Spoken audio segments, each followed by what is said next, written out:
Wright, sou coordenador do Programa de Estudos do Futuro, que está patrocinando especificamente, promovendo esse evento, mas na verdade ele é um evento da FIA, tá? Agora vocês estão me ouvindo? Então, falando de novo, é um evento da FIA, coordenado aí pelo Programa de Estudos Futuro, que é um de 15 programas da FIA, que vai hoje tratar do tema de sustentabilidade, né? Mas antes da palestra de fundo, deixa eu contar um pouquinho para aqueles que não conhecem. Temos um vídeo de 2 minutos e pouco que fala da FIA, assim, na atualidade. Então, estou vendo 2 ou 3 ex-alunos, então vão ter talvez a oportunidade de ver esse vídeo pela primeira vez. E eu queria, até antes disso, dar as boas-vindas para essa nova instalação da FIA, né?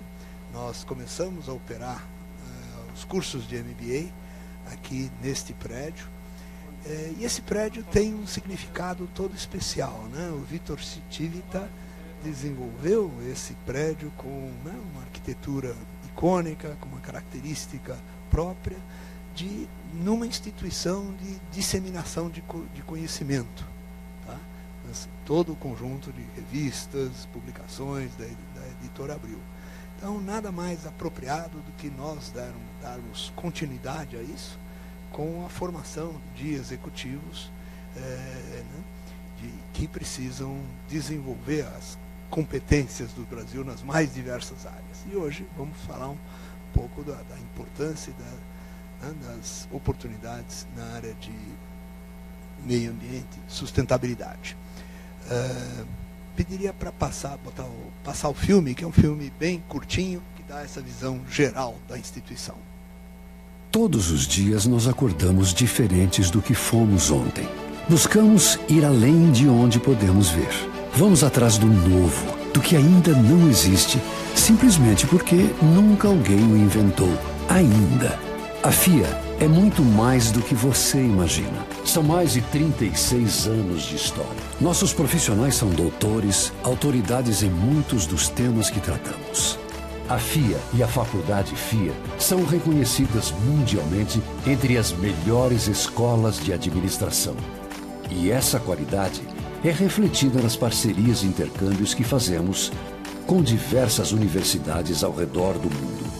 Mas você precisa descobrir uma outra FIA. A FIA que faz educação executiva e consultoria em gestão, inovação, tecnologia da informação, logística, operações, finanças, projetos para o setor público, gestão de pessoas, marketing, varejo, agronegócios, esporte, energia, saúde, gestão de projetos, seguros, grandes, pequenas e médias empresas.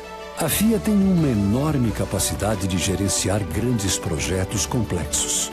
É a responsável pela metodologia pesquisa-avaliação do Guia Estadão das 1.500 empresas que mais cresceram no país em 2015 e do ranking das 150 melhores empresas para você trabalhar da Você S.A. São mais de 5.000 projetos realizados. Entre eles, o projeto vencedor que permitiu ao Brasil conquistar o direito de ser a sede das Olimpíadas de 2016. O CIAF, que marcou história na transparência na prestação de contas no país. E o projeto da implantação dos céus pela Prefeitura de São Paulo, numa inovadora mudança de paradigmas. Mas ninguém faz nada sozinho. A FIA tem muito orgulho em ter parceiros de grande porte, como a PwC Digital Experience Center, que trazem toda a sua experiência e expertise para que juntos possamos desenvolver projetos realmente inovadores. FIA, mais que conhecimento. Ok.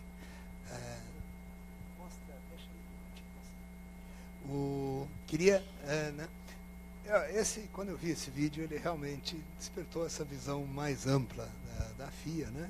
Queria cumprimentar aqui o Francesco Quirino, que foi né, que é o responsável pela área de marketing da FIA e que deu um novo ânimo aí para a área, para a divulgação das nossas atividades.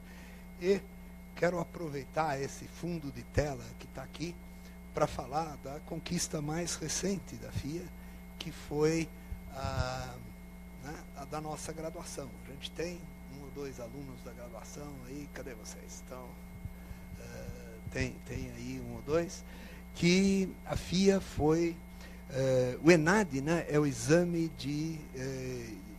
nacional dos egressos, né, que a cada 3 anos ele é repetido com uma prova para os egressantes, os alunos do último ano dos cursos superiores. Especificamente do curso de administração, aconteceu em final de 2015, eles levaram 1 ano para divulgar, compilar os resultados nacionais todos e divulgar, e agora em março de 2016, divulgaram a FIA como sendo a nota máxima possível no ENAD. No conjunto, na comparação com outras escolas tradicionais de São Paulo, né, tem uma de 3 letrinhas, que todo mundo é o top of mind e tal, mas né, acho que vocês imaginam qual seja. Nas avaliações, nós ficamos em melhor situação. Tem 3 notas, uma é a do exame dos alunos, tem uma nota institucional, uma nota sobre o curso em si, uma avaliação feita pelo MEC. As outras escolas, todas de São Paulo, INSPER, FGV, ficaram com 5, 5 e 4, 5, né? Nenhuma conseguiu 5, 5 e 5, a não ser a FIA. Então, é um resultado que, pela primeira vez, a graduação foi avaliada, o curso é recente, né? Começou em 2010, mas ele simplesmente hoje tirou a melhor avaliação geral do Brasil. Isso muito se deve aos nossos professores, fundamentalmente aos nossos professores. Deixa eu falar um pouquinho dos cursos que estão hoje né, apoiando esse evento. Aí, isso, obrigado. Que são os MBAs internacionais. Tá? E eu vou comentar muito rapidamente, até para dar a oportunidade de... Não, tem mais 2 ou 3, algumas pessoas que vão chegando. Queria falar um pouco da importância e da filosofia desses cursos. Tá? O nosso mais tradicional, que é o MBA Executivo Internacional, criado em 1993, o primeiro do Brasil. Né?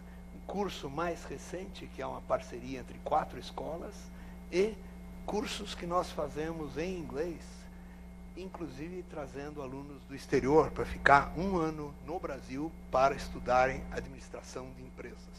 Pessoal que larga o emprego e vem estudar 1 ano no Brasil para aprender o nosso modelo de administração, identificar as oportunidades de negócios no Brasil. Eu acho que isso tem a ver um pouco tem a ver um pouco até com a palestra, tá? Os nossos alunos, que tipicamente são de tempo parcial, etc., não enxergam, às vezes, as oportunidades que o Brasil oferece. Essa turma do full-time é 50% composta por europeus, 20% asiáticos, 20% norte-americanos, México, Canadá e Estados Unidos, e uns 10% de outros latino-americanos. Tá? A outra metade da turma é de brasileiros, né, que se juntam com eles sexta e sábado. Esse pessoal tem aula quarta, quinta, sexta e sábado, toda semana. Tá? E faz um curso intensivo de administração no Brasil, não porque sejamos ainda uma das 10 melhores escolas do mundo, mas sim, nós estamos entre as 100, tá? Em várias avaliações internacionais. Mas esse pessoal vem para o Brasil porque enxerga aqui oportunidades de fazer negócios, de ter uma vida de qualidade, etc., que o brasileiro, às vezes, não enxerga e não valoriza. Então, eu acho que é uma constatação muito importante que eu quero compartilhar com vocês nisso. Mas, falando um pouco da FIA, a FIA é uma instituição que foi criada em 1980 por professores do Departamento de Administração da Universidade de São Paulo. Todos os coordenadores de cursos e projetos são professores da USP também, como eu. Eu sou tempo parcial na USP, né? Tempo meio período na USP, meio período na FIA. Na verdade, acaba sendo meio período na FIA, na USP e 75% do tempo na FIA. Mas até porque sábado a gente quase sempre está trabalhando. E a FIA tem essa característica de fazer não só educação, mas como pesquisa e consultoria, como foi citado, vários projetos importantes para o país, né? Com diversos cursos, tanto os cursos abertos, que são nosso objeto aqui, como cursos desenhados para as empresas. E projetos sociais, diversos projetos sociais, eu gosto de destacar dois que me são mais caros.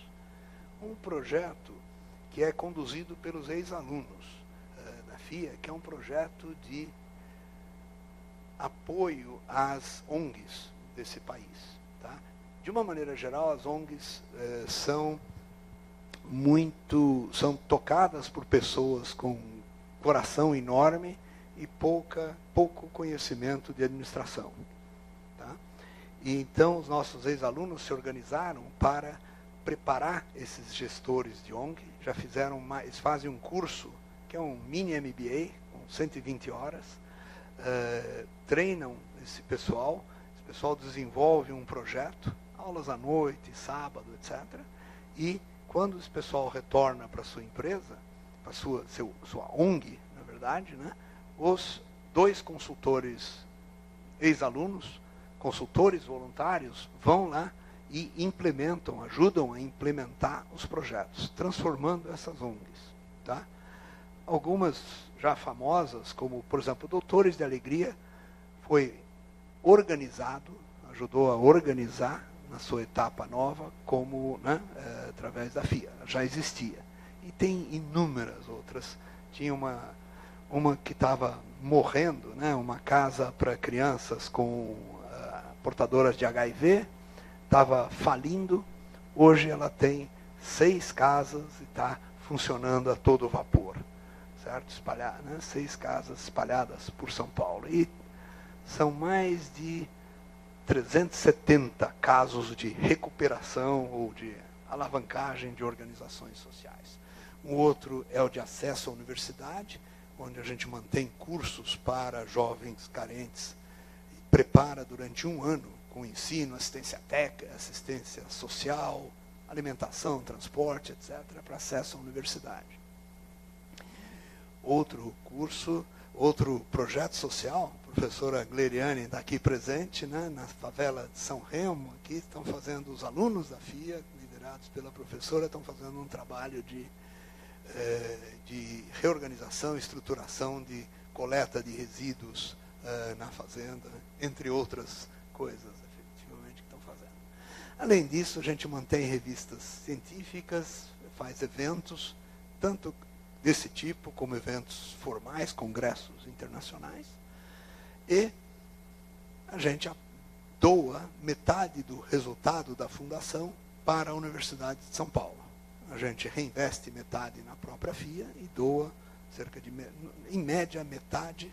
Esse ano foi mais que a metade, porque foi um ano de resultado positivo menor, né? Difícil, tempos difíceis, mas a gente doa, na verdade, um valor muito expressivo para a universidade também, como parte da atividade da FIA. E ela mantém a faculdade FIA, que já comentei para vocês, entre as faculdades privadas, está hoje avaliada como a melhor do Brasil.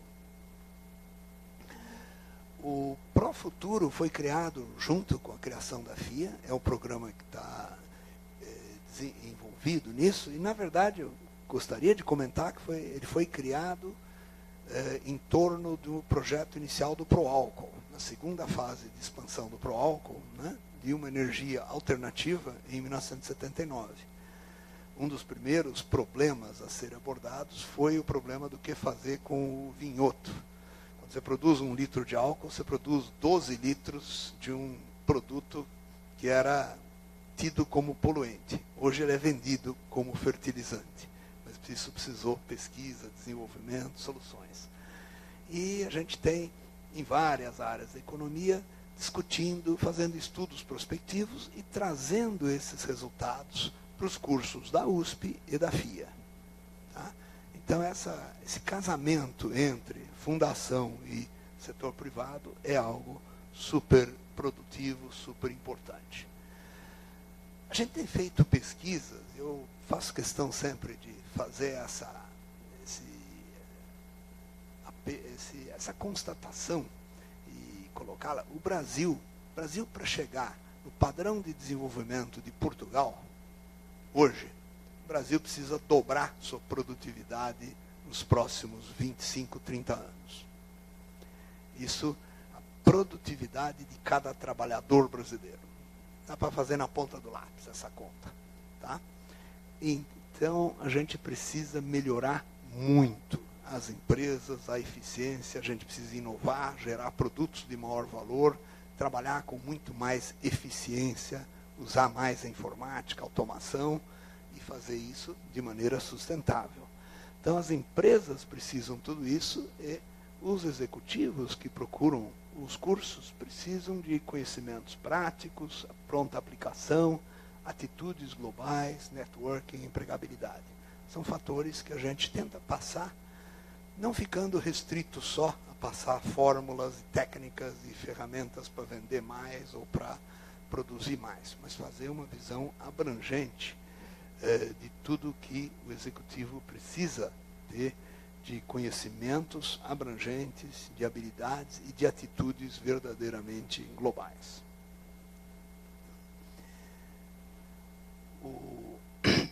Há muita crítica, na verdade, aos MBAs tradicionais norte-americanos. O Henry Mintzberg é um pensador que fez críticas severas aos cursos tradicionais, dizendo que era para gente jovem demais, só tratava de modelos quantitativos, pouca visão de longo prazo e pouca habilidade desenvolvida. Os MBAs da FIA são para gente experiente, especificamente os para executivos são de gente muito experiente, mas isso é uma regra geral da FIA, na verdade. A FIA se caracteriza por oferecer cursos para gente já bastante experiente. E toda a metodologia da FIA trabalha com isso, com essa troca de experiência entre os participantes.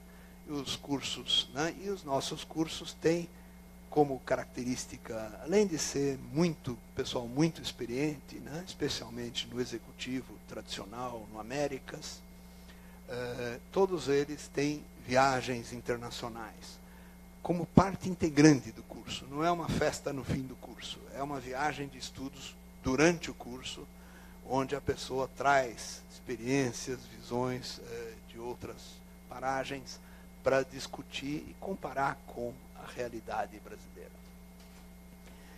Com isso, a gente tem feito um processo permanente de inovação. Tá? Não só foi o primeiro MBA, mas o primeiro a ir para o exterior, o primeiro a ir para a China, regularmente, a gente vai todo ano. Né? Mais recentemente, além de Estados Unidos, Europa, China, a gente vai para a Índia, a gente fez cursos em inglês. Nossos alunos da FIA, tanto os do MBA como da graduação, hoje participam de torneios internacionais de solução de caso e participam bem, certo? Na graduação, em 2015, ganhamos um primeiro lugar entre 107 escolas num torneio em Nova York, que dizia respeito a modelos de negócios sustentáveis, focando mais na questão da responsabilidade social, como elemento crítico da sustentabilidade. E a gente hoje tem também um mestrado profissional que vai muito nessa direção. Temos parcerias com escolas ao redor do mundo. Na verdade, a FIA tem mais de 30. Essas são as que a gente usa regularmente, tá? Na Europa, Estados Unidos, China, Índia, né? E Canadá. Simon Fraser aqui no Canadá, né, e México também. Né. As viagens, como eu falei, são marcantes, são parte integrante dos cursos, São viagens onde o aluno, ao retornar, tem que fazer um trabalho, uma análise, disseminar isso entre os colegas, tá? E isso tudo gera esse potencial de melhorar o Brasil. O Brasil precisa de gente competente para gerenciar suas empresas, suas organizações, para ter produtividade, responsabilidade social e sustentabilidade. O Brasil precisa fazer isso. Tá? Queria, com essa introdução, vamos passar agora ao que interessa, ao que vocês efetivamente vieram discutir. E eu queria pedir para o professor Leandro Fraga, que tem trabalhado exatamente na dissertação, tese e em trabalhos práticos no tema de sustentabilidade, reciclagem, etc., algo que ele tem militado bastante tempo. E ele organizou esse evento que eu estou aqui usurpando. Tá? Então, agradeço a presença de todos. Agora temos um público já bastante completo e queria passar para o Leandro para apresentar o nosso palestrante de hoje. Obrigado. Obrigado, professor James. Boa noite. Eu vou falar só 35 minutos, vocês fiquem tranquilos. Minha tarefa aqui é muito simples, é simplesmente a de apresentar a vocês o nosso palestrante de hoje, o Fernando Eliezer Figueiredo. Eu não vou enxergar a sua placa. Ok. É o Fernando Eliezer Figueiredo. Ele é o presidente do CT Clima, do Conselho Empresarial Brasileiro para Desenvolvimento Sustentável, e também lidera a área de sustentabilidade na Schneider Electric. E ele, felizmente para nós, concordou em ser o primeiro palestrante desse que será um ciclo de 4 eventos que nós vamos fazer ao longo desse ano. Professora Gleriane e eu temos tratado com muito interesse desse assunto e nós desenvolvemos um conjunto de palestras que serão feitas esse ano. Então, esse é o primeiro evento. Eu espero poder contar com vocês nos demais também, que vão acontecer ao longo do ano. Fernando, por gentileza, assuma o microfone, que é seu de direito. Obrigado. Muito obrigado. Obrigado, professor Leandro. Obrigado, professor James, pela oportunidade de estar aqui com vocês hoje. E o convite que me foi feito foi para falar sobre sustentabilidade, gestão e governança. Aí eu fiz um recorte, porque é um tema muito amplo, a gente poderia ficar aqui muito tempo e o nosso tempo ele é um bem que acaba, então a gente tem que saber utilizar ele muito bem. Então eu vou trazer para vocês em 2 partes, uma apresentação, e aí assim, fiquem abertos para também perguntarem, eu acho que a interação é sempre rica, vou deixar um tempo no final, mas também no decorrer, se surgir alguma coisa, a gente pode falar. E eu vou trazer um contexto global e do Brasil sobre um prisma do clima, das discussões que a gente está tendo hoje sobre os recursos e não vou falar da economia nem dessas questões, porque senão a gente vai perder muito tempo com coisas que não tem nada a ver. E vou trazer uma visão e a experiência que eu conversei com o professor Leandro, justamente da Schneider, como que ela hoje começou a trabalhar a questão da sustentabilidade na gestão e hoje está trabalhando globalmente e aqui no Brasil. Que acho que aí traz um pouco de tangibilizar isso no negócio. Que acho que hoje o grande desafio da sustentabilidade é tangibilizar no negócio a sustentabilidade e mostrar que ela, vamos dizer, gera valor. E como você faz esse trabalho de medir esse processo. E aí depois algumas interações de governança para que a gente possa também ver que não são só as empresas, mas tem muitos agentes que estão fazendo esse processo. E eu gosto de começar com esse gráfico, porque eu acho que ele mostra que a gente, assim, isso aqui não dá para continuar do jeito que está. Depois de 1950, uma série de recursos naturais, de uso de florestas, concentração de CO2, população, tem este crescimento. Então, com esse gráfico aqui, assim, a sustentabilidade efetivamente começou a vir na década de 70, mas 92 especificamente, porque isso aqui começou a se apresentar e não tem como você ter espécies de extinção e tudo mais nesse volume A gente está falando de 50 para cá, estamos falando de 60 e nem 70 anos. Aí aqui eu trago a questão do clima, é o seguinte, 60%, um pouco mais de 60% das emissões globais vêm por consumo de energia, algum tipo de consumo de energia, seja de combustíveis, seja de hidráulico, eólico. Então, assim, pensando que isso aqui é um pouco mais para trás, você tem uma série de agentes de residências comerciais, química, o cimento, indústrias, que hoje geram uma emissão global que afeta os negócios. Aí você fala, pô, mas o meu negócio é pequeno, não afeta. Afeta todos nós, porque afeta nós como seres humanos. Então não tem como a gente fugir dessa questão hoje das emissões globais. E se você olhar o crescimento da temperatura da Terra e dos oceanos nos últimos tempos, você vê também esse mesmo crescimento. Então, assim, não dá. Hoje o oceano, ele faz a maior fotossíntese que tem hoje no planeta. Ele está se acidificando e isso está sendo cada vez mais crítico. Só para curiosidade, alguém que trabalha com sustentabilidade ou já trabalhou, só para eu ter uma ideia quem que... tem muitos não convertidos, isso é bom. Esse é ótimo. Porque os que estão aqui, que já trabalharam, talvez já conheçam alguns dados. Os que não trabalharam, ou que estão aqui para conhecer, eu acho que assim, que esses fatos aqui, assim, tem muito a ver com os negócios. Então a gente não tem como fugir de informações que não sou eu que estou falando, são os cientistas que têm uma série de informações e eles trazem para o que é consenso. O que não é consenso nas pontas, o IPCC não divulga, mas não para grande público.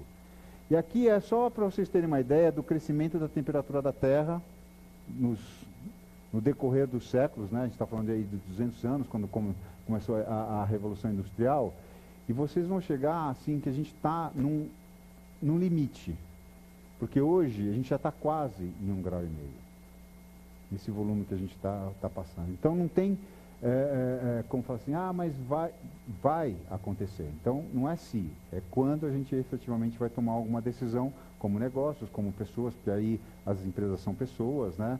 Então, por quê? Porque a gente tem equivalente a isso o ppm, que é partículas por milhão de poluição. A gente passou, segundo os cientistas, a gente tem 450, seria um limite razoável para nós vivermos nesse planeta, e a gente já está em 400, com um crescimento de 2,25 ao ano. Então, assim, não dá para continuar nisso aqui, porque isso aqui atinge, quem já viu algumas fotos de China, de Pequim, você vê que aquilo não é tempo ruim, aquilo é poluição mesmo. Então, é realmente uma coisa muito séria. A questão de carvão lá é muito utilizada. E aqui acho que é um gráfico que alguns já devem ter visto, né? Que essa aqui é a pegada que a gente está indo. Hoje, o mundo emite 51 gigatons, são bilhões de toneladas por ano. A gente tinha que estar indo para 22, a gente está indo para 71. Então, assim, essa equação realmente é um desafio. Muitos acreditam que a gente vai criar tecnologias para tirar, mas assim, por enquanto ainda não tem. Existem sim as tecnologias, mas elas não estão implementadas, por isso a gente está falando aqui de negócios, porque onde tem riscos, tem oportunidades. Aqui eu estava conversando agora, hoje a questão solar, ela está crescendo, o eólico cresceu no Brasil nos últimos tempos. Por quê? São opções de geração de energia que o mundo vai continuar tendo energia. Olha quanta energia a gente está consumindo aqui, vamos dizer, para viver. Quem fica sem luz, às vezes fala, nossa, como é ruim ficar sem luz, né? Mas então, assim, a gente vai continuar precisando de energia e esse é um fator que vai estar acontecendo. E esse é um contador que ele é muito, eu acho que ele é o mais claro de todos. Se a gente continuar nessa pegada, para 1,5 graus, para ter 1/3, a gente tem 17 anos de chance. Se a gente continuar com 17 anos, já vira a nossa situação. Vamos pegar os 2 graus, que é a meta, 50% de chance de 2 graus, a gente tem 28 anos para virar essa nossa economia do jeito que está. E para um setor empresarial, isso dá tempo para mudar. Só que assim, todo mundo está esperando, empurrando com a barriga, para ver quando que vai efetivamente ser mais crítico e a água subir mais do que deveria. Fora as outras questões que a gente está vivenciando hoje. Então, eu acho que a gente tem hoje um universo de tempo que talvez eu comecei a trabalhar com sustentabilidade, nem era sustentabilidade, era cidadania corporativa lá atrás. Falava, eu não vou estar aqui para ver. Não, a gente está aqui, a gente já está vivenciando. E assim, os nossos filhos e os nossos netos realmente vão ter uma condição muito inferior do que nós tivemos, talvez, alguns mais experientes, que a gente teve na nossa infância. E assim, é isso aqui, são secas, são movimentos da própria terra, que é a crise hídrica também, porque... E na verdade, elas ficam mais intensas então vai ser chuvas mais fortes e secas mais fortes. Então, o grande desafio nesse processo é que o clima ele vai mudar. Você pega o Ártico, o degelo do Ártico. Se degelar a permafrost que tem lá e botar todo o metano que tem para fora, você tem uma emissão muito mais forte. Então, tem uma série de consequências. As abelhas, depois de 3,5 graus, começam a morrer, e aí você tem uma polinização menor, então vai ter uma geração menor de alimentos, que você vai gerar um aumento de alimentos, que vai gerar uma questão econômica. Então, tudo isso está muito interligado, só que todos nós, assim, achamos que isso está muito longe, mas não está. Tá hoje. A gente viveu em São Paulo, há alguns anos atrás, uma questão séria, e assim, não foi feito muita coisa, mas deu sorte, que Deus, não sei se é brasileiro ou não, mas ele realmente ajudou a fazer. E aí, são eventos climáticos pelo mundo, que são mais de 1000 eventos que você tem de secas, então não é só aqui, a questão climática é uma questão global, então as empresas estão... Eu estou trazendo isso porque a Schneider é global, depois eu vou trazer para o Brasil. E só para você ter uma ideia, quantos vocês acham que gerou de perdas consideradas pela Swiss Re, que é uma resseguradora global, só o ano passado, considerada com questões climáticas? Dá um número assim, alguém... Ninguém? 5 são 175 bilhões de dólares. Então, assim, é hoje muita grana. E em 2015, no Brasil, com as secas, a gente teve 5 milhões de reais considerados. Então, assim, tem muita coisa acontecendo no mundo e está tendo todo um movimento. E o Brasil, só o ano passado, só para vocês terem uma ideia, 26% dos municípios tiveram algum evento climático que foi considerado por seca, chuva, desmatamento, deslizamento e tudo mais. E em 2017, até ontem, tinham 627 municípios. Então, assim, está acontecendo cada vez mais. O Brasil é um país privilegiado, ainda em função de uma série de coisas. Talvez muitos desses aqui é por descaso, por falta de uma série de coisas, mas estão acontecendo e estão gerando uma série de questões. Um outro fator são nos processos, que assim, apesar de nós sermos um país extremamente com energia, a melhor matriz energética do mundo é o Brasil. É o país que tem a maior floresta, mas nós somos o 5º emissor do planeta. Então a gente pede para a China, para os Estados Unidos, para o Japão e para a Alemanha. Não, a Alemanha não, acho que a Alemanha agora diminuiu. Pelo uso da terra agropecuária, que diminuiu muito. Isso aqui é dado de 2010. Você teve uma queda daqui, que infelizmente o ano passado piorou, mas aumenta a energia e os processos industriais. Então, assim, a nossa equação hoje, ela está melhor, mas a gente tem uma meta, eu vou entrar nela aqui, que é um grande desafio para o Brasil, como é uma oportunidade também. Aqui é só para vocês terem uma ideia de como que é a matriz de geração de emissões do Brasil. Então, você tem agropecuária, energia, serviços de edifícios, então, indústria. Então, se você for ver, ó, pecuária e agricultura realmente tem um peso muito grande. E aí a gente fala assim, vamos comer mais carne, vamos consumir mais, e aí depois a gente vê todas essas questões que estão acontecendo. Então você vê assim, a gente está investindo numa área que necessariamente não é a melhor área para a gente investir. Enquanto a gente investe tecnologias e geração de conhecimento seria talvez uma coisa muito mais inteligente e, sim, geração de alimento, que o Brasil pode ser. Mas tem uma série de outras áreas, cimento, metalurgia e outras indústrias, esses dois também têm um peso muito grande na geração de energia, também tem, saneamento. Então, são várias áreas. Por exemplo, estamos falando de sustentabilidade, de gestão. Hoje, 45% da população brasileira não tem saneamento básico. Quer fazer uma geração de crescimento de um país? Vamos trabalhar com saneamento, que quanto diminui de saúde? Porque doença gera PIB, né? Todos esses congestionamentos geram PIB. Então, você começa a ver tudo que é negativo, essas externalidades também geram resultados, se a gente for olhar por um outro lado, né? Então, tem esse grande desafio. E o Brasil, em 12 de setembro do ano passado, ratificou o Acordo de Paris. Eu tive lá em Paris, eu acho que foi realmente, o Brasil teve uma participação muito efetiva. A nossa ministra Isabela foi uma pessoa-chave nessa discussão. Nós temos, na verdade, uma discussão muito efetiva, até porque a gente é grande emissor, mas o Brasil tem uma posição muito, muito firme. E até ontem, 143 países ratificaram o Acordo de Paris. Só que se esses 143 ratificarem e fizerem tudo o que eles precisam fazer, a gente vai chegar em 3,4 graus. Então, assim, não dá, o que está posto hoje, nesse momento que a gente está vivendo, é uma situação que, ok, estamos fazendo, mas não dá mais, não é só isso que a gente precisa fazer, a gente precisa ir além. E aí as empresas têm a capacidade de fazer esse movimento de ir além. Esse é o grande desafio que a gente hoje tem que pensar, falar, ok, eu tenho aqui a minha situação, mas eu posso ir além. E aí esse além é aqui.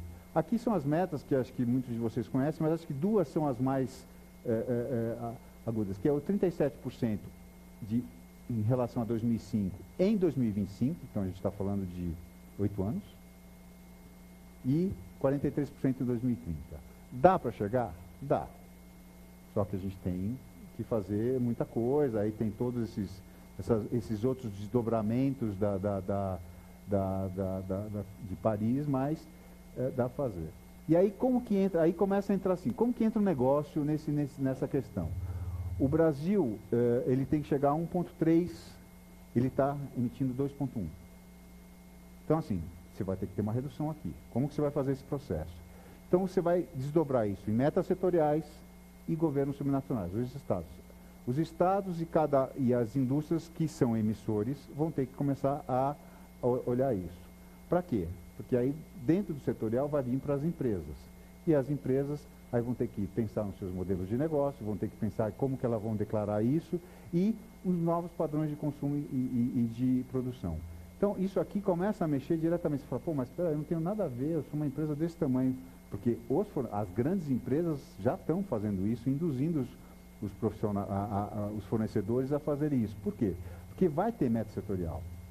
Eu estava conversando, foi colocado, eu estou presidente do CT Clima do SEBETS, que é de energia e clima, que faz uma série de discussões, são grandes empresas, e a gente participa de uma série de discussões, às vezes, com governos, com ministros, para a gente influenciar. E estava semana passada numa call, e o Ministério da Fazenda está saindo com o segundo, são dois estudos, ele já teve 2 estudos sobre os impactos de precificação de carbono no Brasil, e agora está saindo com os estudos setoriais, que ele quer saber como que é o impacto em cada setor. Então, tudo isso, sim, é o Ministério da Fazenda. Em 2018, que infelizmente ainda é tarde, porque a gente deveria fazer isso antes, mas em 2018 ele vai ter isso pronto, e aí para 2019 ele começar a ver como ele vai implantar, porque em 2020 o governo colocou que vai ter precificação de carbono. E a precificação de carbono, ela é uma internalização deste custo que a gente está vendo, que a gente não internaliza hoje. Esse custo alguém paga, ou fica que é o que a gente hoje vivencia aqui no Brasil. Então, isso aqui não é se, é quando realmente as empresas vão ter que começar a fazer esse processo de internalização. E a sustentabilidade? Quais são os desafios dessa geração de valor? Isso aqui você já deve ter visto muitas vezes, né, que são as necessidades, como o conceito, né, de desenvolvimento que satisfaça as necessidades do presente sem comprometer o futuro. Só que eu olho assim, o econômico é como é feita a gestão do negócio e quais são os impactos. As empresas têm que começar a olhar, independente se ela é pequena, média ou grande. Como que é o impacto do negócio no meio ambiente? Quais os recursos que vocês usam? Porque hoje, você pega o relato integrado, que são 6 capitais, um deles é o capital natural. O que você pega na natureza, como você transforma e como você usa. E é um desafio você fazer, eu sei que eu estou fazendo o primeiro relato integrado e é um bom desafio. E como você interage no seu negócio com seus colaboradores, com seus stakeholders. E stakeholders sejam clientes, sejam fornecedores. Porque também isso é importante você começar a olhar. Porque assim, não, meu cliente, seu cliente você pode influenciar, como seu fornecedor você deve influenciar. Então são desafios bem distintos. E o que já gerou, aí pegando mais a questão de energia, segundo os dados da Renewable Energy, já gerou mais de 8,1 milhões de empregos, em Brasil, China, Estados Unidos, em solar 2,8. No Brasil, por um acaso, caiu 6 por causa dos biocombustíveis, que agora estão tentando ver se elevam de novo com um plano de mais usinas a etanol, que eu acho que o Brasil tem essa capacidade e realmente tem que fazer direito. Internacionalmente, existem coalizões de Solar Alliance com 20 bilhões de investimentos até 2020, o G7 mesmo tem investido 300 milhões, tem muita coisa acontecendo, então tem muitas oportunidades para os negócios com essa questão para uma melhor gestão, um melhor trabalho e investidores. Os investidores hoje, assim, você vai falar, são todos? Não, mas tem uma grande maioria que já não investem só em questões de energia, estão tirando investimentos de empresas sujas e isso cada vez mais vai acontecer. O PRI, que é o princípio de investidores, de relação com investidores, eles vão fazer um trabalho cada vez mais forte com investidores para justamente mostrar o seguinte, não dá mais para continuar do jeito que está. Google, Microsoft e Walmart já estão vendo soluções de geração de energia não poluente, porque eles querem gerar para ter essa solução. E a questão, assim, para fechar um pouco dessa questão de contexto, precificação de carbono. Isso aqui é de 2005 do CDP, só para vocês terem uma ideia. Itaú, Braskem, Vale, já colocam para planejamentos futuros uma precificação de carbono nos seus projetos. Isso fora do Brasil é muito mais usual. A Microsoft e a Google já colocavam a $8. Aqui no Brasil você está falando de $20, mais ou menos, para você começar a falar de precificação de carbono, $20 por tonelada. No Chile, que já é um que já precifica, o ano que vem as empresas que saírem de um cap, que eles forem determinar, vão pagar $5 por tonelada de carbono. Semana que vem a gente está indo lá numa reunião com várias empresas e falar, olha, em vez de você pagar imposto, a gente tem algumas soluções, que aí eu vou mostrar para vocês um pouco do case da Schneider, o que ela faz. E, só para vocês terem uma ideia, a ETS são os créditos de carbono, são os países que estão estudando, países que estão já em implementação. Então, assim, aqui está under consideration, está sob consideração no Brasil. Por quê? Porque ainda o governo não decidiu como ele vai fazer, se vai ser taxa ou se vai ser mercado, cap, né, que aí eles falam. Então, pode ser um híbrido dos dois, mas se você for ver, Europa, Estados Unidos, o Canadá já está fazendo, agora tem uma aliança do Pacífico com o México, então, não é se, isso aqui já está acontecendo. Então, isso aqui vai mudar muito a forma de a gente fazer negócio. Então, independente do tamanho da empresa, ela vai ter que começar a olhar isso como uma oportunidade, ter uma governança, porque isso aqui exige uma governança melhor. Então você fala assim, mas eu vou ter que fazer inventário. Inventário você faz uma planilha de Excel. Basta você entender os contextos, a GV está tudo lá no site dele, você baixa, você entende, você tem cursos, é muito mais simples do que a gente imagina. Você tem que só ter uma complexidade. E, para finalizar essa parte, eu peguei de um relatório dos cientistas da IPCC, 4 grandes tendências, que eles, cientistas, hein, porque não é sugestão de consultor, nada, que era um uso mais eficiente de energia, o uso mais de energia de baixo carbono, melhorias de sumidores, tudo isso aqui faz. Mas mudanças comportamentais e no estilo de vida. Então, assim, eu acho que esse é um grande desafio, porque aí a gente está falando com cada um de nós aqui, somos nós indivíduos que a gente tem que fazer. Eu comecei a comer orgânicos. Comprei à noite, contratei uma pessoa que ela ela faz orgânicos e eu vou comer orgânicos, porque não dá mais para comer veneno do jeito que a gente come. O Brasil é o país que mais importa veneno do mundo, tudo que não serve para o mundo vem para cá. Então assim, ou a gente começa na nossa, e aí sustentabilidade começa com cada um de nós, no seu dia a dia, fazendo uma coisa, jogando lixo no lugar certo, porque aí você faz a diferença. Senão a gente fica assim, falando, o outro tem que fazer e o outro não vai fazer nada. Então, assim, feito essa primeira parte, aí eu vou trazer um pouco assim, o que a Schneider faz, por que ela começou esse movimento para a sustentabilidade, como que ela trabalha a gestão, que é um pouco aí essa questão. E assim, isso tudo aqui está dentro desse contexto. A gente está falando de uma empresa global, ela está em 100 países, e ela vê o seguinte, como mega tendências, ela vê uma urbanização, hoje, a gente cada vez mais vê aí que as pessoas vão para as cidades, infelizmente, ou é uma tendência. A digitalização, estão falando que em 2020 vão ter 50 bilhões de coisas interconectadas. O Connect Car que você passa é um IoT, já tá aí, está tudo conectado, está cada vez mais. E a industrialização, que o consumo de energia também vai crescer.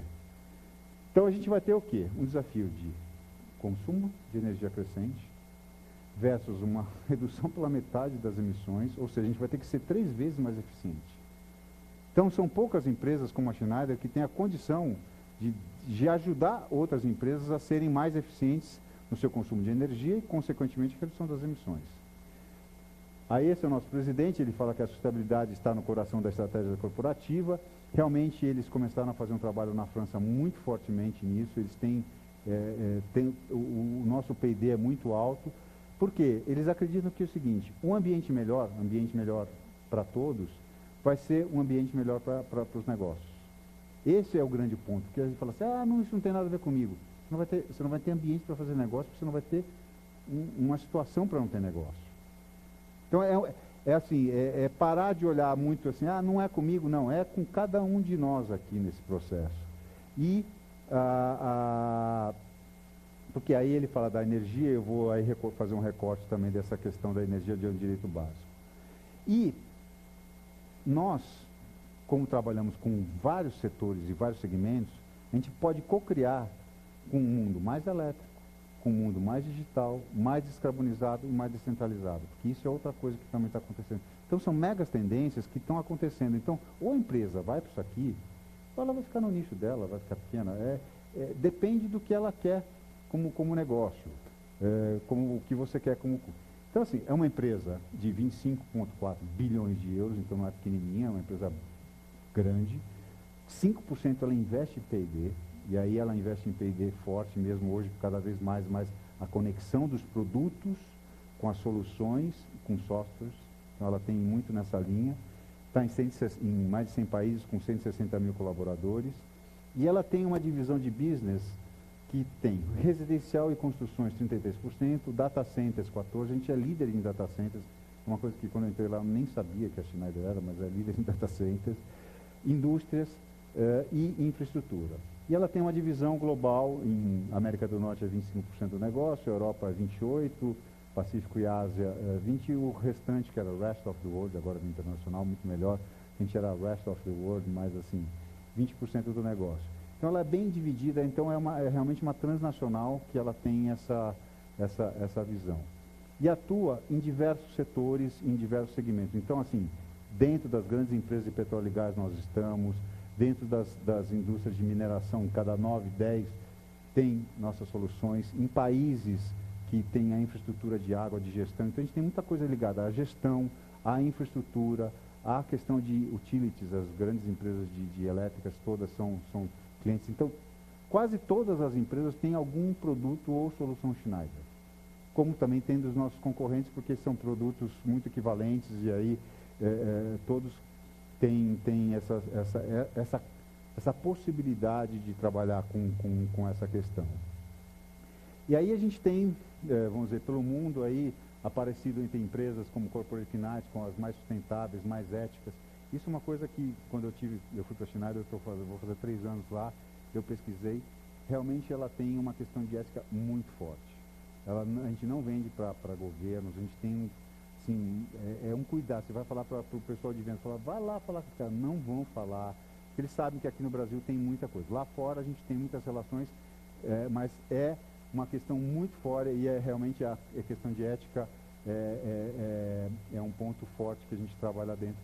Mas de disclosure climático, do CDP, então tem um histórico. E esse histórico ele começou em 1998 com a criação da Fundação Schneider, aí depois foi feita uma diretoria em 2002, aí fez um Balanced Scorecard, o barômetro que eu vou mostrar para vocês, que é a ferramenta de como a gente gere e faz a sustentabilidade junto à governança e à gestão do negócio. E aí foi crescendo até o programa de acesso à energia, que eu também vou mostrar para vocês, que é vamos dizer, o investimento social privado que a Schneider faz e como ela conseguiu achar um formato de gestão linkado ao negócio. Que esse é o grande desafio que eu falo para as empresas. Eu falei, pensa o que você pode fazer que tem a ver, ou se você não quer fazer, faça alguma coisa que você acredite mais com alguém, para potencializar. Senão ficam muitos projetos pequenos, que não é que são ruins, mas eu acho que a gente tem ter escala, como o professor James colocou aqui, para a gente poder seguir.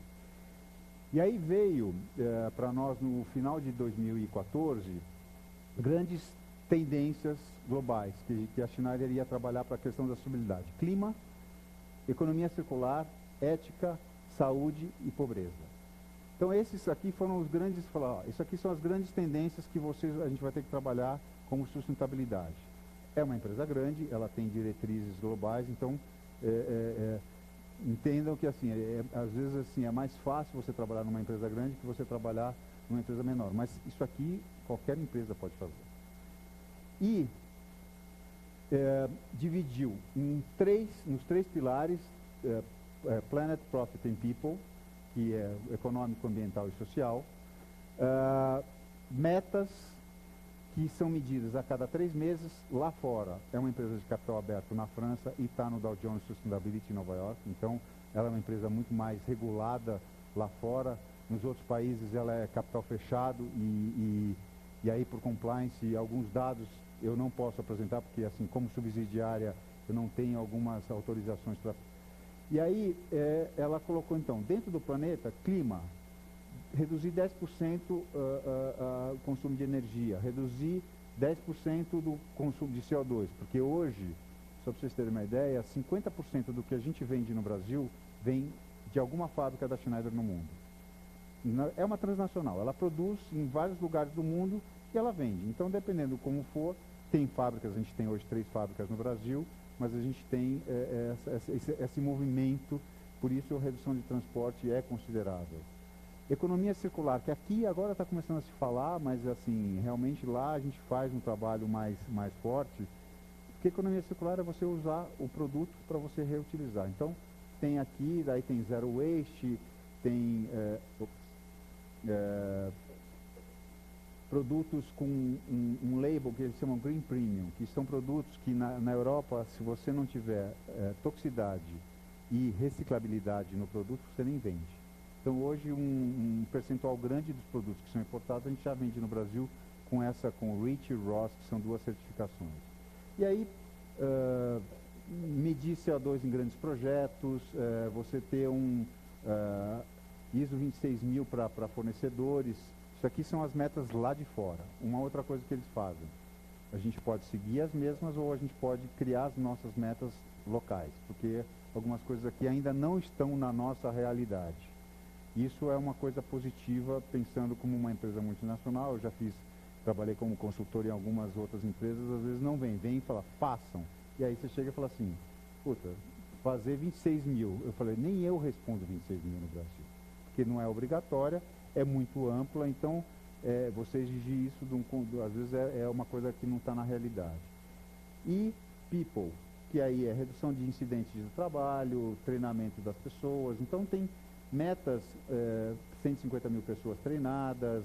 Então são metas que são resultados, eles pegam aí, coletam informações do mundo inteiro e fazem essa avaliação. E aí, isso aqui eles começaram em 2008. 2012, a Schneider Electric, em 2009, a presidente, que é a Tânia Cosentino, veio da França e assumiu a Schneider Brasil. E aí, em 2009, ela falou, putz, a gente tem que começar a fazer um processo de trazer a sustentabilidade para cá. Em 2011 foi criada a área de sustentabilidade na Schneider Brasil e em 2012 foi lançado o primeiro barômetro, o primeiro ciclo, que são de cada 3 anos, que esse foi de 2012 a 2015. E aí a gente seguiu. Redução de 10% das emissões, a gente chegou em 28,8%. E aí, como que a gente faz? Foi criado um comitê de sustentabilidade. Esse comitê de sustentabilidade tem pessoas de todas as áreas de empresa, cada um tem um líder, cada um desses indicadores aqui tem um líder, que é um gerente de alguma área de meio ambiente ou de RH, tem muita gente, então, e ele fica responsável por isso. E ele trabalha isso dentro da sua área, e aí a cada 3 meses, aqui também a gente fecha a cada 3 meses, um processo de avaliação, como que a gente está indo nesse indicador, o que precisa fazer, o que não precisa fazer.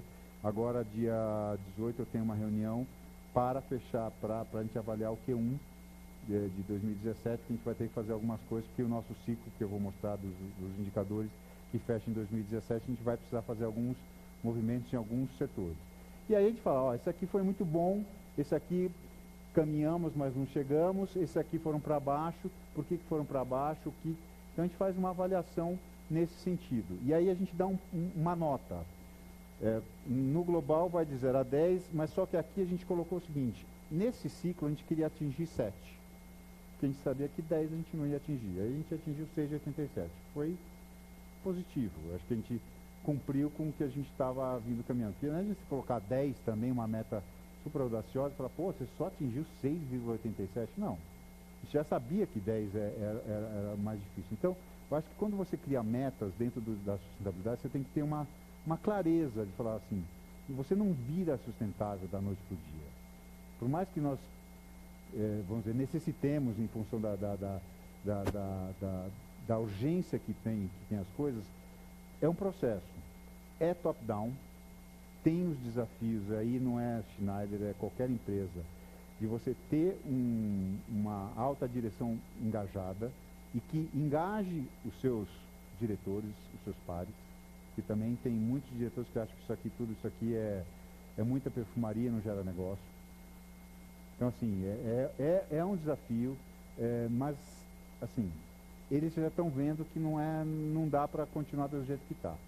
Que os negócios, cada vez mais, e eu tenho feito um trabalho muito com as áreas de negócio nesse momento, para justamente assim, ajudá-los a entender, a fazer uma leitura do que a gente está fazendo aqui e como que a gente pode colaborar com os nossos clientes usando a linguagem da sustentabilidade. Então, está sendo bem interessante esse processo. Então, aqui a gente foi também trabalhando nessas metas, que é efetivamente como a gente faz, e aí a gente criou o novo ciclo 2015-2017. CO2 e energia continuaram, porque tem coisas que não vão mudar. Aí a gente colocou assim, ISO 50001. A ISO 50001 é a ISO da eficiência energética. A Schneider foi a primeira empresa do mundo a ter eficiência energética. E aí o ano passado a gente conseguiu ter o primeiro site, que é Guararema, com a ISO 50001. A gente economizou 52% de consumo de energia. Aí outro dia eu falando lá com o técnico, falou, não, mas a gente fez um monte de coisa. Eu falei, cara, foi 52%. Falei, isso é um exemplo. A gente tem que, porque eu acho que quando a gente fala de sustentabilidade, a gente tem que ser um exemplo. Falei, pô, a Schneider trabalha com isso, então vamos trabalhar. Esse ano aqui o consumo de energia nosso, a gente está com uma questão que a gente linkou com o faturamento. E como caiu muito o faturamento, o nosso custo por consumo de energia, porque energia você tem um limite. Você consegue reduzir, mas se cai o faturamento, você deslocou. Então eu estou chegando aqui e falando, eu não posso apresentar esse número. Vocês se virem como que a gente vai fazer. Então a gente ou vai apresentar e vai falar, realmente caiu por causa disso. Aí a sustentabilidade e aí muita gente vai falar, como assim você vai apresentar um número negativo? Eu falei, eu não posso camuflar, porque eu vou chegar lá mais no final nas questões que tem que... Então, a gente foi medindo todo um processo, e cada um desses aqui, então, por exemplo, nesse aqui, ó, só para vocês lembrarem, a gente teve 32% de mulheres, a gente teve 27%. Aí o que a gente fez? A gente mudou, a gente colocou aqui, a gente mudou a nossa meta, a contratação de 40% de mulheres, para que daqui a 5 anos a gente tenha os 32% ou os 35%. Porque os 32% não era uma meta que era clara. Então a gente fez uma mudança na forma. A gente está com 38%, já antes de 2017. Então, são coisas que você vai ajustando. É um processo de construção. Por isso que eu acho que, nesse sentido, esse é um case muito interessante, que é uma forma, tá? Cada empresa tem um KPI, mas é uma forma. E aí, eu vou fazer um recorte rápido, porque eu só tenho 15 minutos e eu quero também aí falar um pouco com vocês, do contexto do programa de acesso à energia. Hoje tem 1,1 bilhão de pessoas no mundo que não têm energia ainda hoje. É um absurdo, mas é fato. Muito concentrado na Índia, na Ásia, mas tem. 2,6 bilhões de pessoas têm uma escassez de energia, ou seja, elas não têm uma energia consistente para fazer. E tem uma questão ligada à renda com relação a isso. Também esse 1,1 é o pessoal que não tem água, acesso à água encanada. No Brasil, a gente está falando de um número de 257 mil famílias, 1,5 milhão de pessoas, muito concentrados mais nessa região norte e nordeste, tá? Mas tem. O Luz para Todos veio e diminuiu muito esse número, mas ele não é uma energia confiável, que você possa falar, cai muito. E aí a gente formatou um programa, ele vinha de treinamento de eletrificação básica, e a gente formatou não só o treinamento de eletrificação básica, como também ajudar as cadeias, ou seja, fazer um trabalho de treinamento de empreendedorismo em cadeias e levar soluções de acesso à energia. A gente tem algumas soluções fotovoltaicas que são menores, algumas mais engenheiradas, para o quê?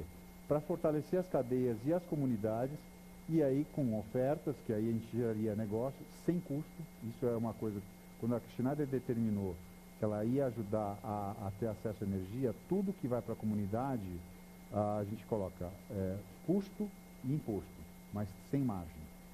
Alguns a gente faz doação, mas aí é exceção, mas aí são projetos específicos.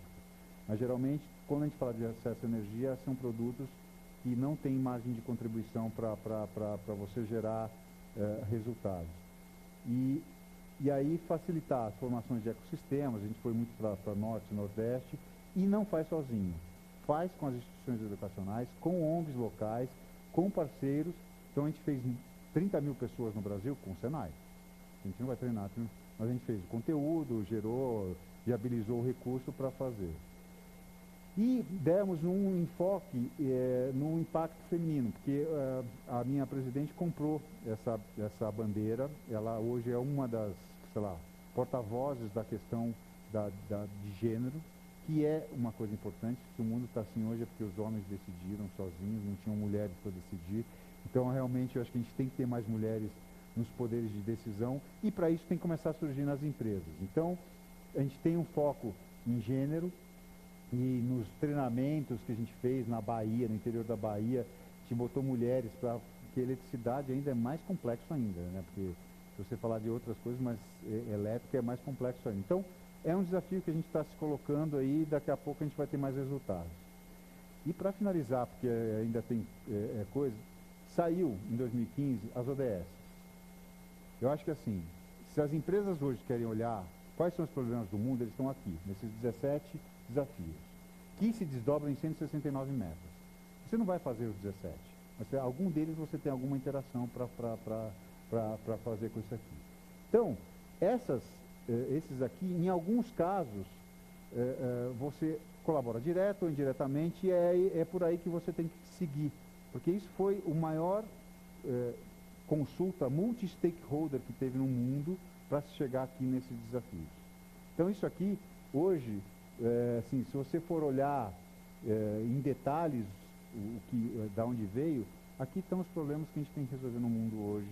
Então, assim, as empresas Eles estão fazendo um chamado às empresas para se engajarem, e aí nós aderimos ao Global Compact aqui no Brasil o ano passado. Desde 2002 a Schneider é globalmente. Por quê? Porque eu queria me comprometer com as áreas de negócio.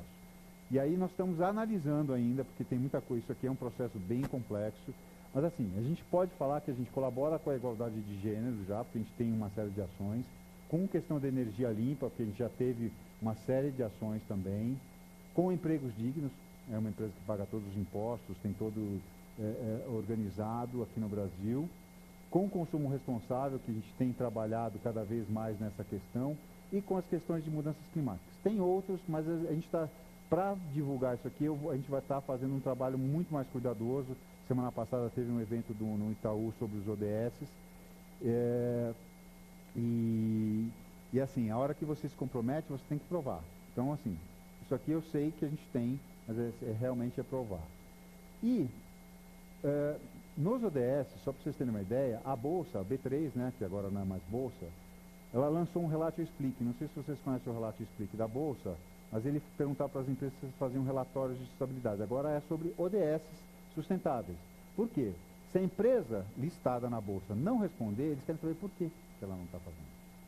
E daqui a pouco a empresa listada na Bolsa, que tem fornecedores, vai perguntar para os fornecedores isso aqui. Por isso que eu estou falando que é uma cadeia. E o pedido vai dia 24/7 para os caras. E os caras têm até 14/8 para responder.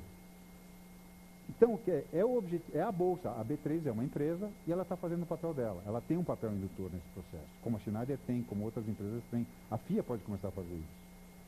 E dentro do Código de Melhores Práticas de Governança Corporativa, que saiu a 5ª edição, que eu acho que ela é toda vez revisada, os princípios básicos são 4 de governança. Um deles é a transparência. Que a gente tem visto hoje que, assim, acho que o compliance os caras vão ter que suar muito a camisa para melhorar como que você controla isso aqui, porque hoje transparência é o que faltou para muitas das empresas que a gente está vendo hoje aqui no Brasil.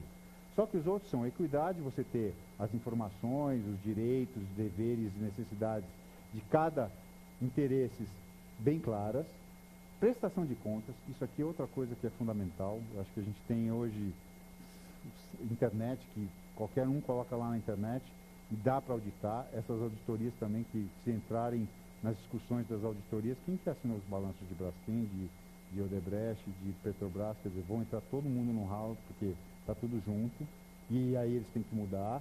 E responsabilidade corporativa, que é o caso da Samarco, que infelizmente é um caso de governança, que alguém não fez lá, não gastou um valor X para ir lá em cima, e aí teve o que teve, gastou, e a empresa praticamente quebrou e está gastando muito mais. Então, assim, dentro desse aqui, eu acho que o grande fator da responsabilidade corporativa, eu acho que, assim, que vale a pena que eu peguei isso aqui, é que os agentes de governança devem zelar pela viabilidade econômico-financeira das organizações, que era o que tinha, reduzir as externalidades negativas dos seus negócios e suas operações e aumentar as positivas, levando em consideração no seu modelo de negócio os diversos capitais: financeiro, manufaturado, intelectual, humano, social, ambiental, reputacional, no curto, médio e longo prazo. Eu acho que isso aqui é hoje o que as empresas, independente do tamanho, começar a olhar de uma forma mais ampla. As de capital aberto, os conselheiros vão ter que começar a fazer isso. Eu sou sócio associado do IBGC, e assim, eu ainda, quando tiver mais cabelo branco, vou estar em algum conselho. Não tem jeito, tem que ser crítico. Qualquer negócio tem que fazer. Então, assim, é isso. Tem mais coisas, assim, tem guias de... os títulos verdes no Brasil, só para vocês terem uma ideia, o ano passado foram 81 bilhões de títulos verdes emitidos no mundo. Começou com 2 a 4 anos atrás. Então, assim, tem saindo um estudo agora do CEBED sobre o setor das NDCs brasileiras, quais são as oportunidades e ameaças. Tem o SDG Compass, que é como você trabalhar os metas do milênio na sua empresa. Tem mensurando os recursos financeiros da economia verde da GV. Gente, tem informação para o que vocês pensarem. Então, independente do negócio, dá para fazer. E aqui, para para finalizar, esse estudo do The Guardian, que está aqui, depois vocês podem pegar, mostra quem são os grandes emissores do planeta, são as grandes empresas. Eles colocam nome, sobrenome, se é setor público, se é setor privado. Ou seja, não tem mais como. As empresas vão ter que mudar a sua forma de fazer negócios.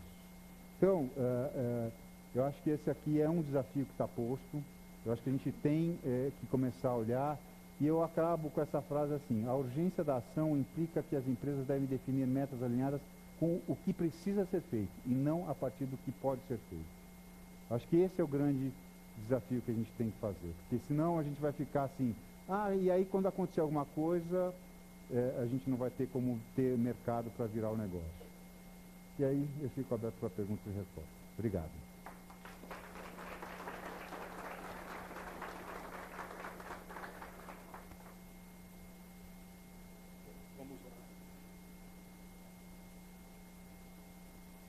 Vamos lá, as perguntas. Vou ficar com Deus, cara. Quem se habilita?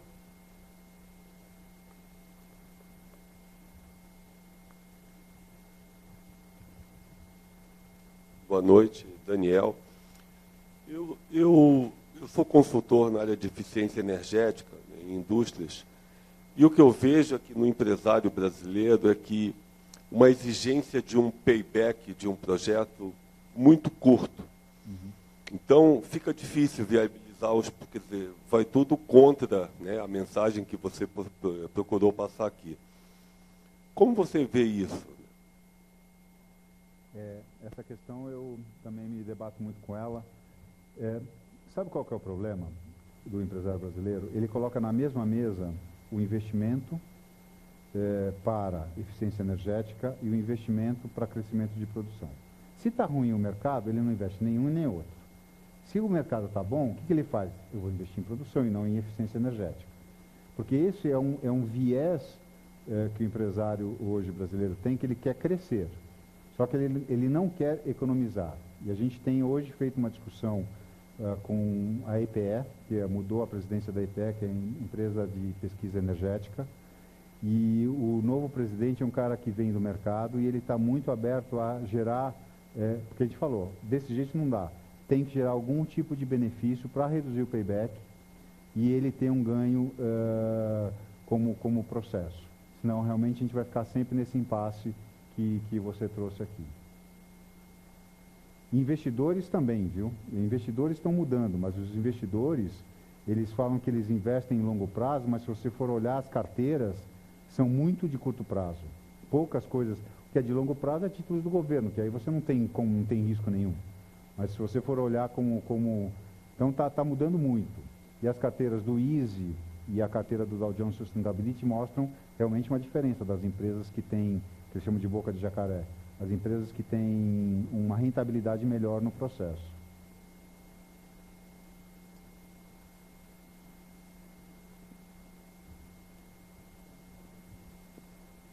Flávio, boa noite. Boa noite. Como é que a Schneider está lidando com a barreira fiscal para a entrada dessas novas tecnologias, ou das tecnologias antigas até, de geração de energia mais limpa, solar, eólica, ou até mesmo o baixo valor da oferta? Você colocar no mesmo saco o megawatt gerado pela eólica com o megawatt gerado da solar, por exemplo, nos leilões de energia. Né? Como é que a Schneider vê isso no sentido de fornecer essa tecnologia, por exemplo, de geração solar? Como eu mostrei aqui, a Schneider ela atua em vários segmentos. Só que nós temos toda a parte elétrica do sistema de construção. Por exemplo, o eólico a gente não faz as torres, o solar a gente não faz a placa nem a bateria. Mas todo o miolo que faz o solar a gente faz. O que a gente vê assim, é um desafio, é um mercado que ele tem picos, né? O eólico ele cresceu muito e ele tem, nos próximos 3 anos, eu vi um estudo do BNDES, vai crescer mais. Então você tem hoje, vamos dizer, custos acessíveis para você fazer. O solar hoje ainda ele tem algumas barreiras de custo e aí os volumes são pequenos. E assim, a nossa postura é uma postura assim, não vendemos sem margem. Então tem lá o pessoal de vendas Eles têm um range que eles podem trabalhar e tem o mínimo. Se não der rentabilidade, não faz negócio. Essa é a postura, apesar de doer no coração, quando você tem alguns projetos grandes que você fala assim, os caras não dá para fazer. Não faz. Porque você vendar não dá, né? É uma questão que algumas empresas fazem, mas não dá. Nesse atual momento, eu acho que não é sustentável.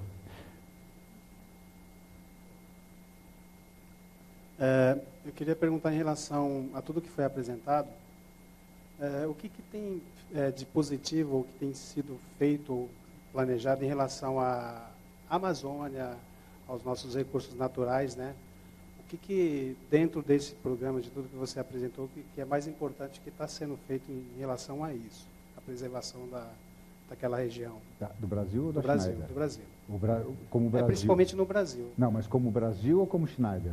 Não, como Brasil mesmo, tá. Dentro desse programa, né? Dentro de todas essas ações, o que tem sido feito de mais impactante em relação à preservação da nossa floresta? Tem na meta da INDC, já passei, será? Não. Ela fala o seguinte, são 15 milhões de florestas, eles vão replantar. 12 milhões de hectares até 2030, reflorestar. 15 milhões de hectares de pastagens degradadas até 2030. Só para vocês terem uma ideia, a Fibria, Suzano, Klabin juntas têm 7 milhões de hectares. E eles construíram isso durante alguns anos. Então, isso aqui é um grande desafio. Hoje as consultorias estão quebrando a cabeça para ver como que essas metas que foram colocadas pelo Brasil vão ser cumpridas. E quem vai bancar, porque isso aqui custa também. E tem monitoramento. Então, assim, tem feito muita coisa. A Amazônia, especificamente, tem muitos projetos. Hoje, talvez, os maiores recursos de fundações internacionais ligadas ao meio ambiente vêm para a Amazônia, para projetos. A Schneider mesmo, a gente está fazendo um estudo junto com o Fundo Newton e com a Fundação Amazônia Sustentável em 34 comunidades, para entender quais são as necessidades que eles têm lá, em termos de tecnologia, de comunicação, de necessidade para geração de renda, para daí criar um projeto e viabilizar essas questões. Mas assim, é um desafio, a Amazônia é muito grande. E o desmatamento, na verdade, você tem que ter um controle. O grande desafio da Amazônia é o controle do desmatamento, que já melhorou muito pelos sistemas que eles colocaram, mas infelizmente ainda é muito alto. Queria comentar nisso daí, o James, né, da FIA e da USP. A USP desenvolveu um projeto chamado Projeto Floran, está publicado, está disponível no site, etc. Ele ganhou prêmio internacional, primeiro lugar na Academia Internacional, em 1995, que era um projeto de reflorestamento sustentável de áreas degradadas da Amazônia. Esse Projeto Floran foi feito em conjunto com algumas das empresas do setor, etc. É um projeto que visa a sustentabilidade econômica, a preservação, a recuperação da biodiversidade, né, e a viabilidade econômica e ecológica e humana dessas regiões degradadas na Amazônia. Tá? Então é um recurso interessante ali de informação.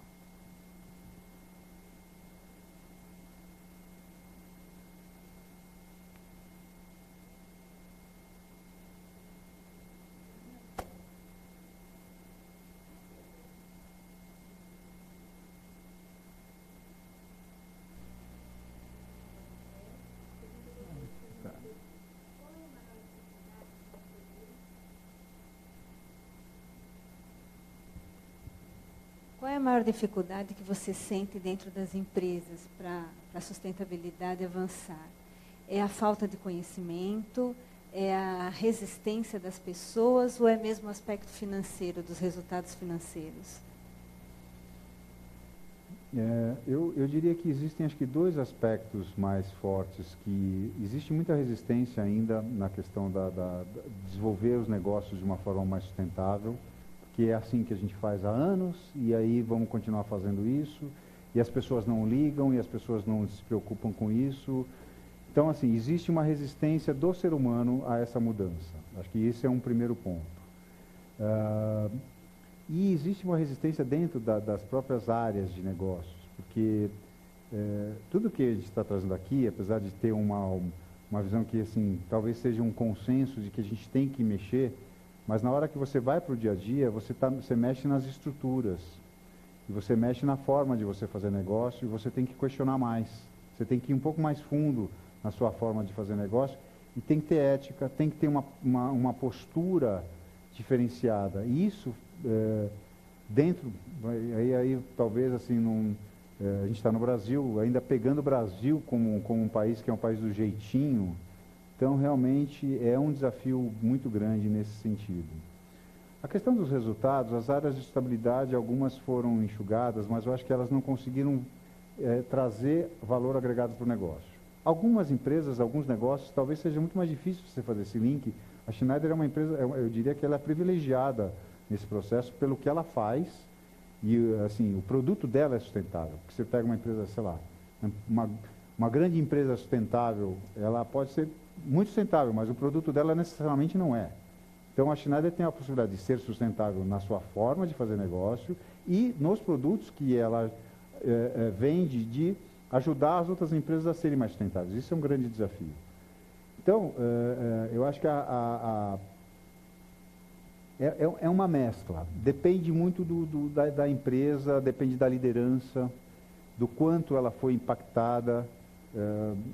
Eu conheço a Rose Claire, ela trabalhou na plataforma Liderança Sustentável, que vem trabalhando uma série de pontos que um líder sustentável tem que ter. Então, assim, é uma visão mais holística sobre a situação. E não é uma visão holística só de enxergar, e sim de fazer e de escutar. Tem uma pessoa que eu considero assim, realmente uma pessoa que eu gostaria de ter mais líderes como ele, que é o Antônio Penido, que é o chairman da Fibria. Ele falou que ele aprendeu a escutar os stakeholders, os boias frias. Mas ele ia na reunião lá e escutava e debatia com os caras para entender qual que era o problema deles. Então esse é um desafio. Você, na verdade, quando você fala de estabilidade, ficar assim, só indo e olhando PPTs ou ficar atrás da mesa é uma coisa. Você tem que ir lá no campo, entender as necessidades que os caras têm, porque é diferente. A necessidade que nós temos aqui como seres viventes em cidades, de uma classe social mais privilegiada, é muito diferente do cara que mora na periferia, ou muito menos do cara que mora dentro de uma comunidade isolada no Amazonas. Então, são desafios muito... E a empresa não tem não tem essa escuta. Ela é muito pragmática, ela quer resultados no trimestre. Então, acho que o maior desafio que eu vejo é o curto prazo versus o longo prazo, que veio naquela resposta. Eu estava outro dia conversando com o CEO, meu amigo. Falou, se você vier com esse papinho de sustentabilidade, eu não te escuto 5 minutos. Falei, cara, são 4 coisas que eu falo para um cara desse. Redução de custo, redução de risco, perenidade e reputação do negócio. Vamos conversar a partir daí? Aí o cara falou, como assim? Eu falei, então, se você trabalhar a sustentabilidade, você vai ver onde você é ineficiente, redução de custo. Redução de risco, onde você está correndo risco, coisas que você não está fazendo, que você deveria fazer, falei, vi de caso da Samarco, que você vai ter uma redução de custo, risco e custo para o teu negócio. Isso gera reputação, que agrega valor ao teu negócio, porque é a hora que você faz, e aí é um desafio. Também tem muita gente que fala mais do que faz. Eu acho que você tem que fazer e aí falar, que é outro desafio. E a perenidade do negócio, que a Schneider está fazendo 70 anos de Brasil esse ano, que muita gente realmente é uma empresa que tem 142 anos. É isso? Por aí. Mas 70 anos de Brasil. Ela quer ficar aqui mais 300. Então ela não quer... Então, são coisas que, assim, você começa a trabalhar, é negócio. Você tem que realmente ter uma linguagem de negócio. Eu acho que é o grande desafio, é você trazer muito mais para o negócio, porque os desafios a gente já sabe, estão nos ODS. Agora, como você vai fazer, você pode pegar um ODS, e você vai colaborar em todos.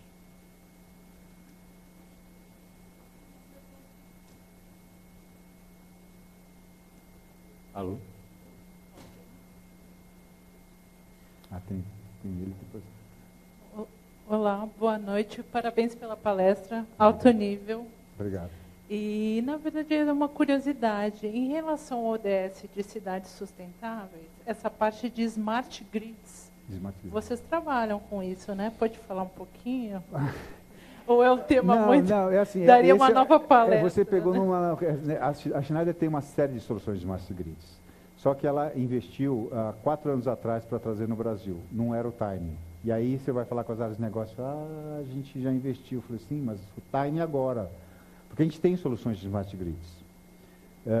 Vai voltar. Mas assim, fora do Brasil a gente tem umas soluções bem inteligentes de engarrafamento, assim, muitos softwares de gestão de cidades. E especificamente, uma questão que a gente vendeu até agora para a ES Eletropaulo é um sistema de religamento, porque eles pagam multa se fica muito tempo. Então, é um smart grid para a energia. Você coloca no quarteirão. Quando acaba a luz, eles veem aonde tem a conexão mais fácil. Não precisa estar tudo fechado. E aí liga, e aí aonde está o problema, fica só apagado onde está o problema, mas eles conectam tudo. Compraram, não sei quando foi a maior venda da Schneider em 2016 do mundo, foi para essa Eletropaulo desses smart grids, porque acho que a multa que eles pagam é mais alta do que o valor que eles compraram. Boa noite.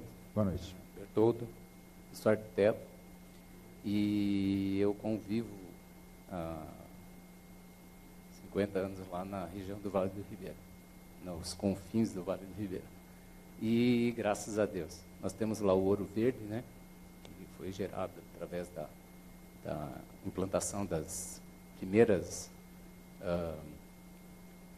dos primeiros, SOS Mata Atlântica, tudo quanto foi de preservação no estado de São Paulo se concentrou principalmente na cidade de Iguapa.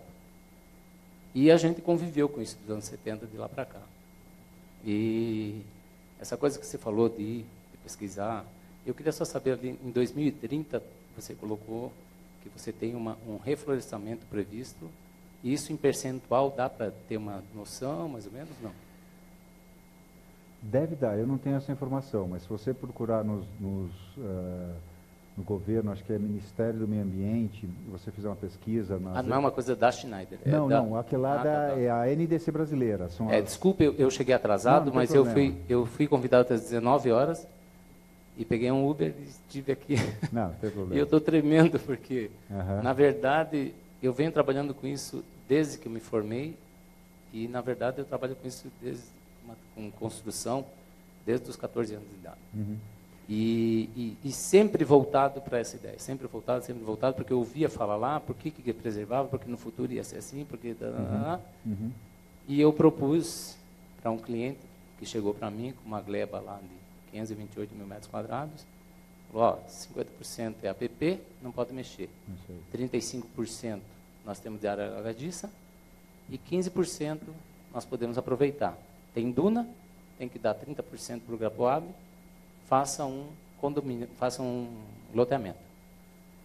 Eu falei, você está me falando então em 200, que é o que você acabou de explicar. Uhum. Você está falando, quando você mexe no bolso do cara e fala para ele que ele vai ganhar mais, ele te escuta, que é uma maravilha. Ele chegou para mim e falou, você está me falando então de 200 lotes de 250 metros? Ele falou, sim. Não vou fazer. Porque quanto você vai vender seu lote? De 15 a 20 mil. Quer por 12? Com arruamento, com tudo, tem do lado. Rapaz, eu tenho uma proposta. Qual a probabilidade de quem vai ganhar X? O que eu ganhar acima de X, eu quero 30%. Estou estimando 3 milhões. Tá. Nós vamos passar de 10. Só que ele já tinha aceitado esses 30%. Mas vai ter um monte de gente envolvida, porque, justamente, nós elencamos, para você ter uma ideia, quando você falou 17, nós elencamos 15 questões que vão ser básicas para poder virar. É sustentável, mas vai ser sustentável mesmo. Né? Os 35% nós podemos mexer, porque na realidade é a planta exótica, e o que você não pode mexer na natureza é o que é nativo. E essa possibilidade vai gerar uma situação de que nós vamos reflorestar 70% da área que a gente poderia ocupar. Então, assim, né, desculpe chegar atrasado, mas eu que estou chateado de não ter. Mas eu queria só tentar saber, porque eu acho que 70 é aquilo, é gritante. Porque a própria pessoa que faz a liberação do projeto, dentro do Instituto Chico Mendes, falou para mim, cara, não para de sonhar, cara. A gente fala aqui, o cara perde na justiça. Para replantar 1000 mudas, ele vai lá, planta 50 e quer convencer a gente que plantou 1000. Né? E o próprio 50% da APP vai virar um banco de mudas para poder fazer esse reflorestamento. Os serviços ecossistêmicos, que ainda é um... Só agora, só para terminar, eu não perdi o início. Vocês poderiam dar um apoio para que eu possa... Porque eu já tenho uma baliza, mas eu quero ir com quem já sabe. É mais fácil. Na verdade, a Schneider não apoia projeto. A gente tem feito o nosso inventário, só que a gente ainda não tem uma definição quando que a gente vai virar uma carbono neutro, que seria para comprar projetos que possam fazer esse reflorestamento. Mas existem empresas que fazem esse tipo de coisa. Mas existem os serviços ecossistêmicos, que hoje é uma outra forma de você gerar renda com floresta em pé. E acho que assim, aí tem o Ministério do Meio Ambiente, que tem uma série de informações, e outras organizações que realmente já têm estudos prontos, é só você fazer um Google, colocar na internet, que realmente tem uma série de informações disponíveis que podem te ajudar nessa construção.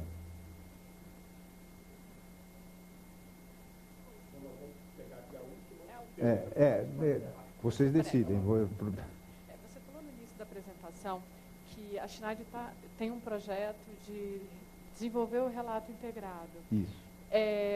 Se você puder contribuir, contar um pouquinho como que é esse projeto, se ele é global, se cada indústria, cada parte do mundo vai contribuir com informações, ou se ele é um projeto só para uma divulgação aqui no Brasil. Não, na verdade, a Schneider Global tem um relatório global que tem 350 páginas, que é o relatório econômico-financeiro que todas as empresas de capital aberto têm, e ela tem um relato integrado dos resultados ambientais e sociais, que é separado. Que ela faz o link com o econômico, mas é o resultado global. Aí ela coleta informações do mundo inteiro e tudo mais. Como nós aqui... Não. É um relato combinado, que a gente chama. Porque o relato, dentro do relato integrado, você tem um relato combinado. E aí, nós fazíamos um relato que eles fizeram antes de eu entrar, que era o relatório de sustentabilidade. Só que você tem um problema de compliance, eu não posso falar financeiro. Se eu não posso falar financeiro, não é um relato de sustentabilidade. Porque um dos indicadores do GRI é os indicadores econômico-financeiros.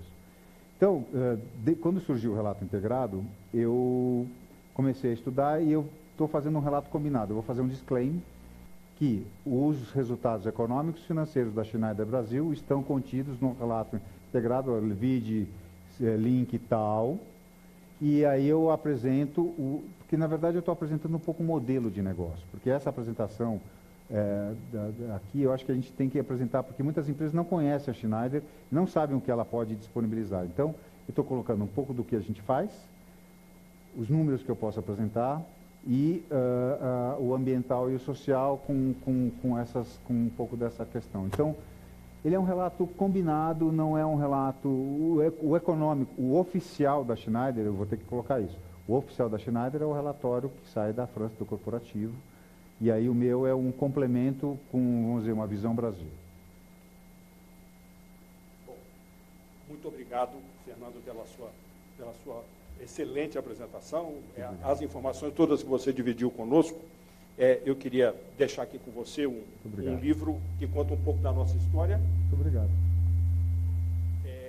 E agradecer muito a vocês que estiveram aqui conosco hoje, pessoalmente, e as mais de 1000 pessoas que estavam nos assistindo pelo Facebook. Ao longo desse processo, a gente fez uma transmissão direta e a gente tinha mais de 1000 pessoas aí, do outro lado, também nos assistindo. Muito obrigado, então. Boa noite e contamos com vocês nos nossos próximos eventos.